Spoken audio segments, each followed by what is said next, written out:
were aware of the elite meeting in their city.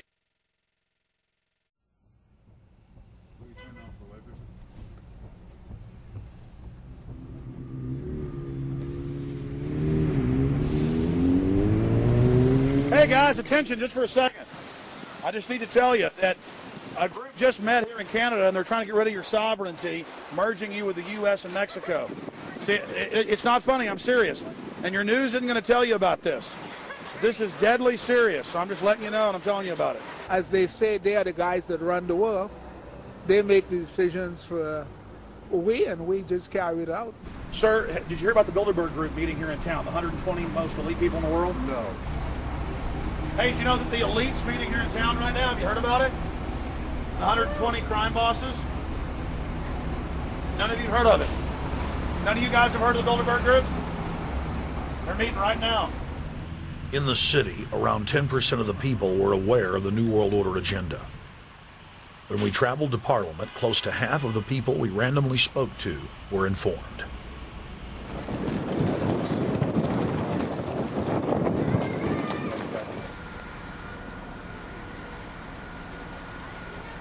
Ma'am, what did you say about the American Union? It's going to end up happening.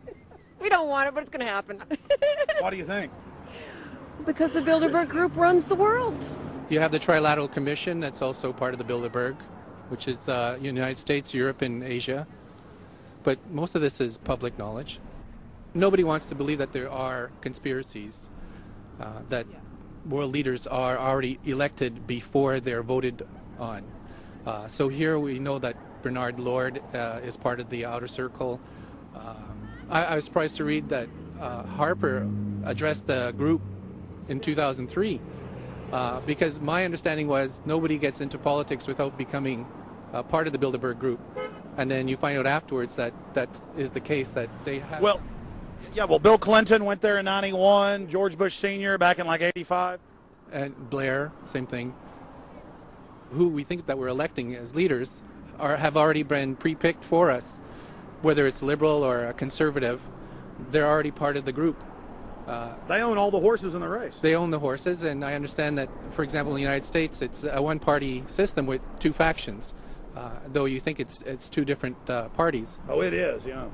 So it's like Bill Clinton constantly vacations with the Bushes, and they call him their son, and they actually staged all that in 92, and all that's come out. It's just all staged. They're not going to let trillions of dollars slip through their hands. The good news is people are waking up, though. When you read human history, when you study it, all you see is elites trying to dominate, subterfuge, Machiavellian backstabbing, and somehow in the last 50 years they convinced Westerners that the government's fine, can do no wrong, trust them. How did this happen? It's easy to lead sheep.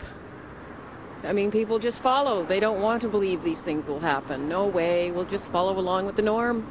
That's all. It's just makes it easier for everyone. What's your view on losing Canada's sovereignty? I like this country to stay as it is, and I love the United States to be there. Back in Austin, the capital of Texas, the public was frighteningly unaware of the nation's peril.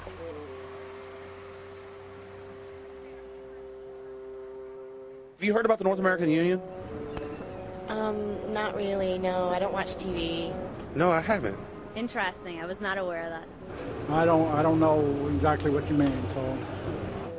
I don't think there's going to be a merger of the three nations. No, I have not. no.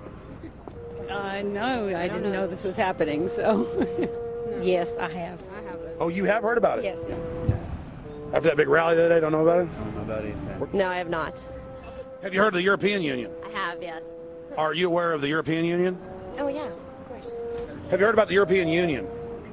Heard about them. Do you know about the European Union? No.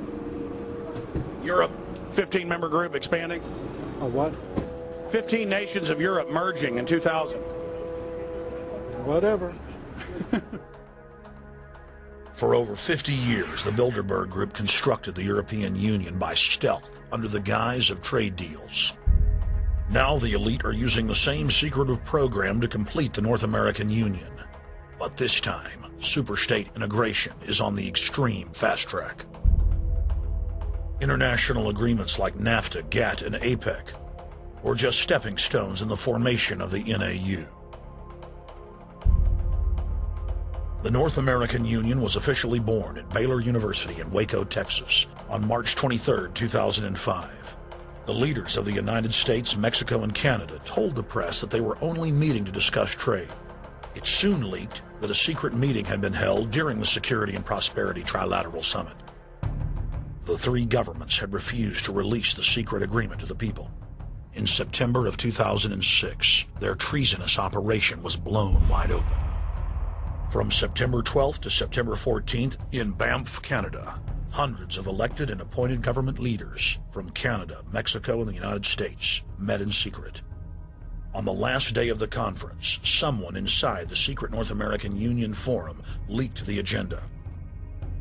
The front pages of newspapers across Canada carried the story. The Judicial Watch Foundation submitted Freedom of Information Act requests to obtain the full agenda and minutes of the secret assembly. Many federal agencies refused, citing national security. The foundation finally succeeded and did receive thousands of pages of documents. The documents marked unclassified are the blueprints of a shadow government ruling by bureaucratic and executive fiat. The pages chronicle an already operating North American Union. Transportation, law enforcement, agriculture, regulation, banking, manufacturing, construction, education, immigration, and even the military are being merged with no input from the people or their elected representatives in Congress and Parliament. One of the first items on their agenda was to stress how important it was that their plan, quote, be carried out by stealth.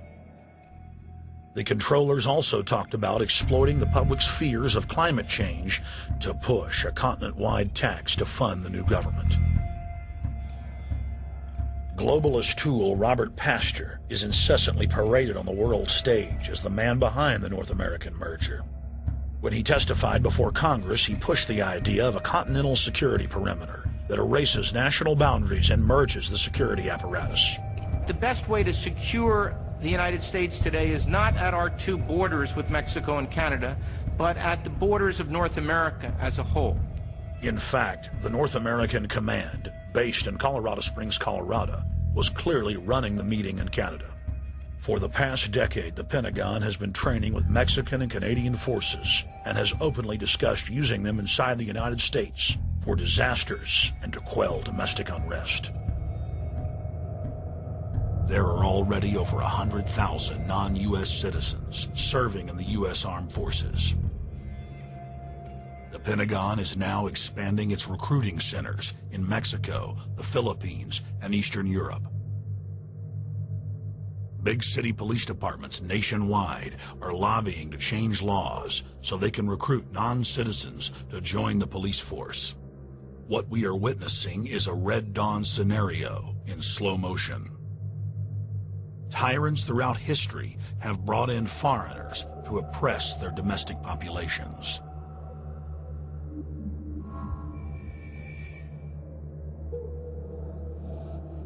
When their coup by stealth was exposed, the three governments went into damage control mode.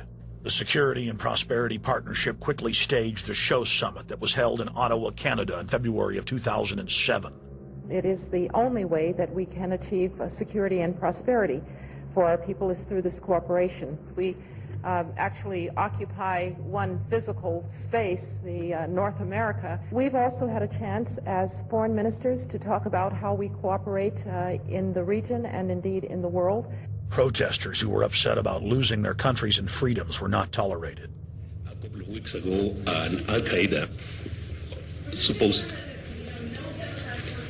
Whatsoever, the Security and Prosperity Partnership has been signed without any sort of parliamentary debate.